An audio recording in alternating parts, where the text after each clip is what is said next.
nag-deliver papunta sa bahay nila Pangulong Bongbong Marcos at Speaker Martin Romualdez mag-insert or magpasok ng 100 billion worth of projects sa BICAM. Sana po ay hindi nila ako mapatay bago ko mailabas ang lahat. Ginawa ko lang ang utos sa akin, pero ngayon, handa na akong harapin ang lahat. Ginagamit ng administrasyon ang buong resources ng bansa para tumahimik ako. That he will shoot me if I will talk.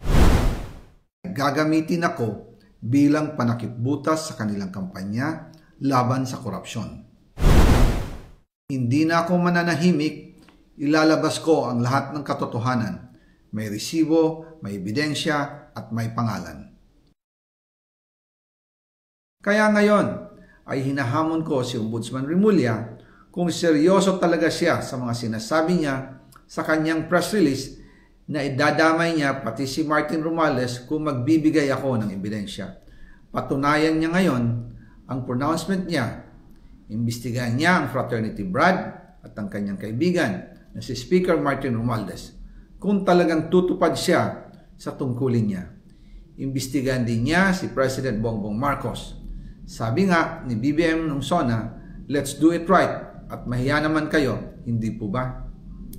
Nananawagan din po ako sa Senado na imbestigahan ang 100 billion insertion ni Presidente. Alam ko po na hindi gagawin ni Ombudsman Remulla ang hamon ko.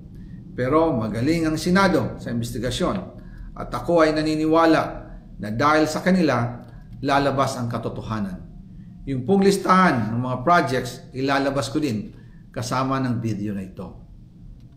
Dahil dito, mas lalong darami ang ipa-file na kaso sa akin. Ginagamit ng administrasyon ang buong resources ng bansa para tumahimik ako, para masira ang aking kredibilidad. Darami din ang banta sa buhay ko at ng aking pamilya. March 2025 pa lang, si Speaker ay nagpaparinig na sa akin sa aming meeting that he will shoot me if I will talk. At pagkatapos niyang sabihin sa akin in a phone call na don't come home, we will take care of you, tumawag ulit si Speaker Martin at sinabihan niya ako na pag umuwi ako will be dangerous. Kasi they might hire someone to do a rub out on me or hire the police to kill me while in jail. Una pa lang ito sa magusto kong ibunyag. Marami pa akong dadalhin sa liwanag. Isa na dito ay yung kay Henry Alcantara, ang DPWH boys, ang sinasabi nilang halaga sa ICI ay 21 billion. Hindi po totoo yan.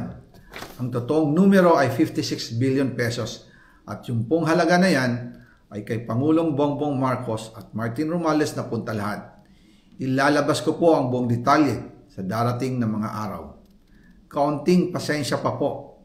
Sana po ay hindi nila ako mapatay bago ko mailabas ang lahat.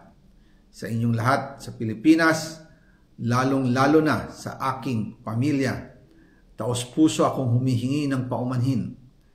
Ginawa ko lang ang utos sa akin, pero ngayon, handa na akong harapin ang lahat. Uulitin ko po, yung pong pera, wala pong napunta sa akin. Dumaan lang po ang pera sa akin para i-deliver kay Speaker Martin Romualdez at Pangulong Marcos. Salamat sa inyong pag-unawa.